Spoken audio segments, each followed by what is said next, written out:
Hello students, welcome back in my channel Unique Academy. Students, today I am going to explain 6 stanzas explanation. In previous videos I have explained already till stanzas 5. You can watch the video by the description box and now ready to try to understand the meaning of 6 stanzas explanation. Start. It is intriguing to watch Evelyn functions so effortlessly without hearing. In our 2 hour discussion, she never missed a word. Men with bushy beards give me trouble. क्या होता है कि इसमें जो है आप पहले ही ऊपर के स्टेंजाज में पढ़े थे कि कैसे जो है वो लड़की जो सुनने की जिसके पास जो सुन नहीं सकती है वो बहरी है और फिर भी वो जो है अपना म्यूज़िक के इंस्ट्रूमेंट्स को देख करके उसे बजाने का शौक़ होता है और वो फिर वो कैसे पार्टिसिपेट करती है किसी प्रोग्राम में। तो इस तरह की बातें कितना उसके अंदर जो है पावर होता है और कितना जो उसके अंदर कुछ कर गुजरने की इच्छा होती है। वो बस इशारों से म्यूज़िक को समझ सकती है कि वह कैसे बजता है और फिर वो उसे बजाना चाहती है, उसकी ट्रेनिंग लेना चाहती है। और कुछ लोग उसको डिमोरलाइज़ करते हैं, लेकिन उसकी जो टीचर होती है उसके अंदर की क्षमता को, पोटेंशियल को वॉच करती है और उसे अप्रिशिएट करती है कि वो अपने काम को आगे बढ़ाए और इस तरह से वो काफ़ी देर तक अपने इंस्ट्रूमेंट्स को बजाती है, जिसे वहाँ के लोग देख करके अचंभित हो जाते हैं। तो क्या होता है कि it is intriguing to watch Evelyn functions to effortlessly without hearing, बिना सुने, है ना, बिना सुने उत्सुकता से उसके जो प्रोग्राम थे एवलिन के उसे देखना एक अजीब ही रोमांचक भरा था। ठीक, इसके बाद क्या होता है, in our 2 hour discussion she never missed a word. 2 घंटे के हमारे प्रोग्राम में वह एक भी वर्ड को भूली नहीं। मैन विथ बसी बियर्ड गिव मी ट्रबल, जो आदमी थे वो जिनके जो बहुत ही घने घने मूछें थी उन्होंने मुझे ट्रबल किया, परेशान किया। सी लॉफ्ड, वो हंसी। इट इज़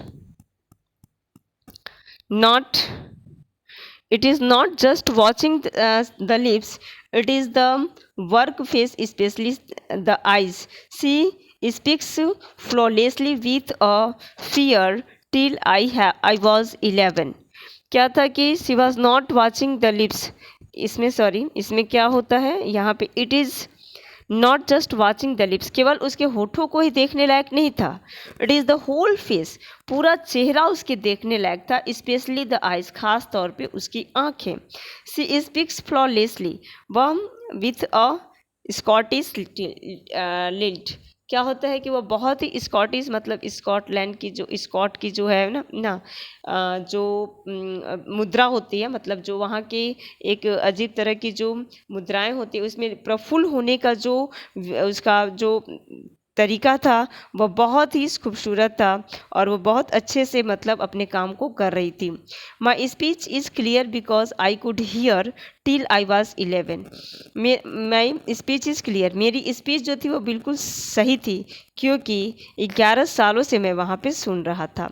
सी सेज, मैं तब से सुन रहा था जब से मैं 11 साल का था। सी सेज, वो बोलती है, but that does not explain, लेकिन वो एक्सप्लेन नहीं कर पाती है how she manage to learn French and master basic Japanese, वह कैसे जो है मैनेज की होगी सीखने के लिए फ्रेंच को और मास्टर बेसिक जापानीज़ की भाषाओं को सीखने के लिए, वो कैसे अपने आप को मैनेज की होगी, कैसे अपने आप को व्यवस्थित की होगी, ऐसा ये राइटर का पूछना है।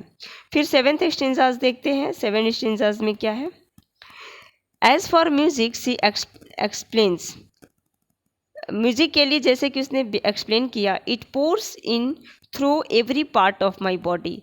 पोर्स माने क्या होता है, उड़ेलना, है ना, या किसी चीज़ में किसी का मिल जाना, उड़ेलना। तो कह रही थी कि म्यूज़िक के बारे में उसने एवली ने बताया कि ये मेरे पूरे शरीर में मतलब आ गई है, म्यूज़िक मेरे पूरे शरीर में आ गया है। It tingles in the skin, वह मेरे my cheek bones and even in my hair, यह जो है पूरा झुनझुनी करती है। जो म्यूज़िक है वो झुनझुनाहट, जो आवाज़ संगीत की जो झुनझुनाहट भरी आवाज़ होती है वो मेरे पूरे बॉडी में आती है, जैसे कि मेरे बालों में आती है, मेरे चिक्स में आती है। इस तरह से वो इसके बारे में सोचती है। When she plays the xylophone, जब वो जाइलोफोन चलाती है, she can sense the sound passing up the sticks into her in trips finger trips. वो जैसे ही वह अपने मतलब इंस्ट्रूमेंट्स को चलाती है फिंगर टिप्स के द्वारा, by leaning against the drums, क्या होता है कि ड्रम्स के अगेंस्ट में जैसे ही उसके फिंगर टिप्स चलते हैं, उसकी उंगलियां चलती हैं, she can feel the romance flowing into her body, तो उसके शरीर में एक रोमांस वो फील करती है कि उसके पूरे शरीर में रोमांस प्रवाहित हो रहा है। On a wooden platform she removes her shoes so that these vibrations pass through her bare feet and off her lips. फिर उसके बाद क्या होता है कि वो जो रोमांस होता है उसके वुडन प्लेटफॉर्म पे आता है और सी रिमूव्स हर शूज, वो अपने जूतों को उतारती है, इसलिए कि वाइब्रेशन जो है पूरे शरीर में, शरीर मतलब पूरे पाँव तक, उसके पाँव तक उसका वाइब्रेशन उसके म्यूजिक का जा सके। तो इसका मतलब ये है कि उसके पूरा वाइब्रेशन वो सुन नहीं सकती है, लेकिन म्यूज़िक के वाइब्रेशन को फील कर सकती है, अपनी पूरी बॉडी में उस वाइब्रेशन को फील करती है और उसका इंजॉय करती है और बहुत ही मन से वो अपने काम को करती है। So students, thanks for watching this video. If you have any doubt then you can ask me by the comment box.